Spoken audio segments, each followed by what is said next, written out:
வணக்கம், வாழ்க வளமுடன். நான் பார்த்தசாரதி ஆதி ஆர்கானிக்ஸ்லேருந்து பேசுகிறேன். இது எங்கள் நிலத்தோட பத்திலை கரைசல் தயார் செஞ்சு வச்சுருக்கிற பேரல். இதில் பார்த்திங்கன்னா நாங்கள் முதல்ல இஞ்சி பூண்டு பச்சை மிளகாய் போட்டு கோமியத்தில் ஃபஸ்ட்டு ஊற வச்சுட்டு அதுக்கு மறுநாள் எந்தெந்த இலைகள் கிடைக்குதோ எல்லாத்தையும் இதில் போட்டிருக்கோம். குறிப்பாக பார்த்திங்கன்னா பப்பாளி, சீதா, அரளி, ஆமணக்கு, எருக்கு, நொச்சி, ஆடு தொடா, வேப்பிலை, காட்டாமணக்கு, 2 விதமான காட்டாமணக்கு. நெய்வேலி காட்டாமணக்குன்னு சொல்லுவாங்க, வெத்தலை மாதிரியே இருக்கும். இன்னொன்று ஹாட் 3 இலை மாதிரி உள்ள ஒரு ஷேப்பில் இருக்கும், அந்த காட்டாமணக்கு.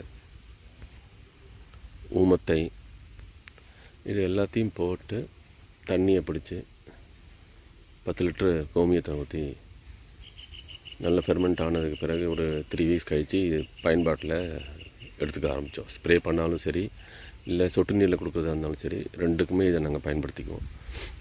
அளவு குறைய குறைய கிடைக்கிற இலைகள் ஏதாச்சும் போட்டுகிட்டே இருப்போம். குறிப்பாக எருக்கு.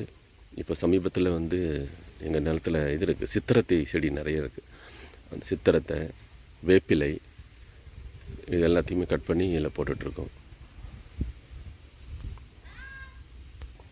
இது தவிர முருங்கை, கருவேப்பிலை, இதை எப்போல்லாம் ப்ரூன் பண்ணுறோமோ அந்த இலை தழைகளையும் பத்திலை கரைசலில் பேரலில் போட்டு இடையில 5 லிட்டரு கோமியத்தையும் கலந்துக்குவோம்.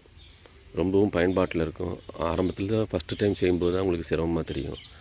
அதுக்கப்புறம் நீங்கள் என்ன தழைகள் கிடைக்குதோ எல்லாத்தையும் இதில் போட்டுக்கலாம். பிரிட்டஸ் சார் சொல்கிற மாதிரி இலைத்தழைகளில் அவ்வளவு சத்துக்கள் இருக்குது.